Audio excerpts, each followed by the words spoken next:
উলামায়ে আহলে সুন্নাত ইজতেমাগাতে আগমন করেন।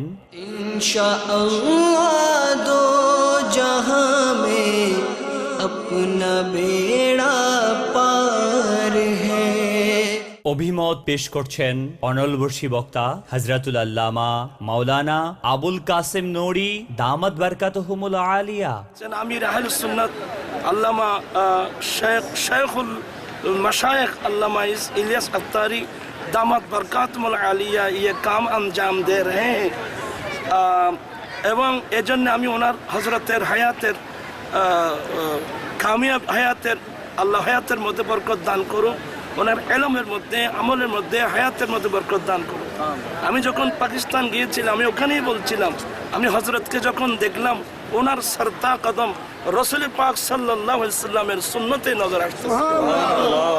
আজকে ওনাকে ইত্তিবা করে আজকে বাংলাদেশ তথা গোটা বিশ্বের মধ্যে দাওয়াতি ইসলামের ভাইয়েরা যে ইখলাসের সাথে রাসূল পাকের যে প্রেমের শিক্ষা দিচ্ছেন এটা সত্যি সত্যি কাবিলে ইতিরাফ।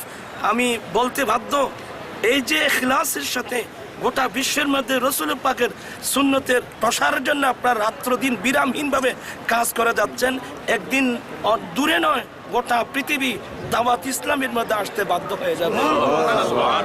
আমার মনে হচ্ছে তো আজকে 3 দিন ইজতেমা না, এটা সারা বিশ্বের মুসলমানের জন্য ঈদের দিন।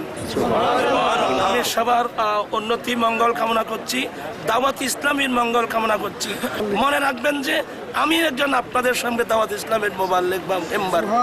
इंशाअल्लाह दो जहां में अपना बेड़ा पार है।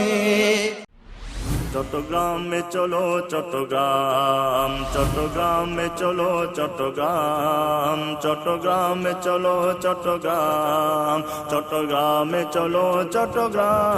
দিন দিনের ইজতিমায়ে পাক চট্টগ্রামে, 3 দিনের ইজতিমায়ে পাক চট্টগ্রামে, চারিদিক থেকে আসছে কাফেলা চট্টগ্রামে।